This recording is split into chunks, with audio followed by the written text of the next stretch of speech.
Machiegni mae Apostle George Odindo. Apostle George Odindo. Jaote George Odindo. Jo-Efeso 5:31 wacho ni en mana kaka Muma wacho niya, emomiyo ng'ato weyo wuon gi min to padore kuom chiege kendo ji ariyo doko ringruok achiel. Agone Nyasaye erokamano. Chunya dwaro mondo mi wapuonjre matin kokalo kuom wachno. Asewinjo wach moro kendo asewinjo ka ng'at moro wacho ni chiege koro tinde thunde chalo soks moole kuoyo. Soks mokaw kuoyo to olie aeto liero kama, ni mano e kaka thund jaode manokendo kohero tinde chalo. Muma wacho ni ng'ato weyo wuon gi min to gipadore gibedo kamoro achiel. Sama gipadore gibet kamoro achiel, tiende ni rem man kuom ng'ama chielo en rem man kuom ji ariyo go duto te. Koro onge kaka ng'ato nyalo yanyore en owuon kata nyalo luongore owuon kod nying magalagala. Iyudo ka ng'ato luongo kata mana jaode ma en chuore oketo piny tinde ka gisedak higni 20 kore koneno ni ogwande ne tindo, kendo inyalo winjo ka openjo chuore no ni into nikawo ogwand ng'a, ogwande ni chalo kod mag ng'a. Mae wach ma ng'ato wacho ne ng'ama ne giyudore godo kane giherore, ka koro sani gisedak kuom higni moko, to mano wach ma ng'ato bende nyalo anyala wacho. Apako Yesu ja-Nazareth.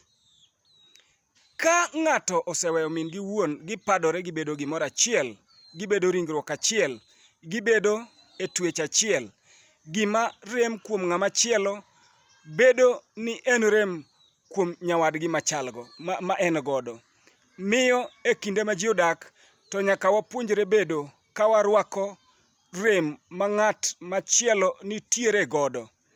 Miyo kata ka initiere kod jaodi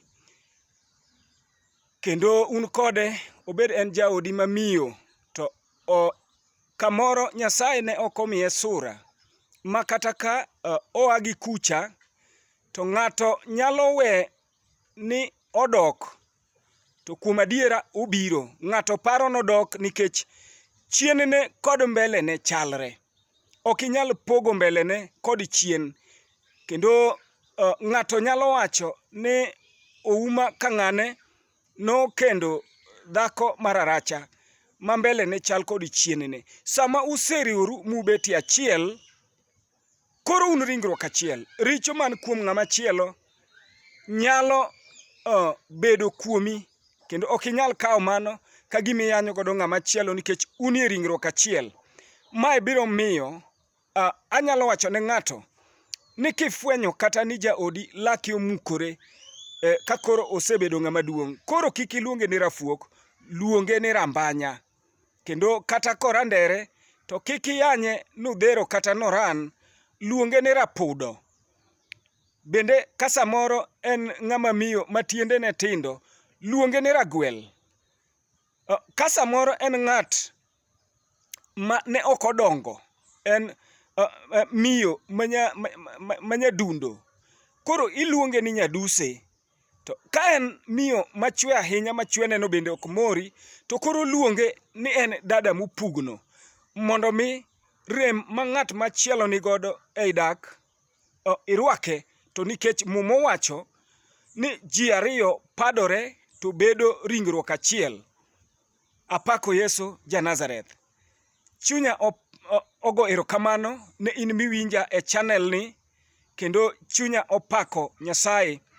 Bende in miwinjo e puonj matin mar dak ikawe kendo iti kode, mondo mi sama intiere kod ng'ama idak godo to kik ine gik maricho kuome, to ine mabeyo. Erokamano ahinya. Nyinga en jaote George Odindo, kendo in miwinja e channel ni, kawie kindeni moro matin mondo i subscribe. Sami subscribe no, kinde ka kinde ma waketo weche mamoko mag wach Nyasaye e channel ni, to in inyalo yudogi kendo inyalo gwedhori godo. YouTube biro nyisi aeto inyalo gwedhori kodgi. Nyasachwa mondo gwedhi in miwinjo puonj matin mar dak. Erokamano ahinya.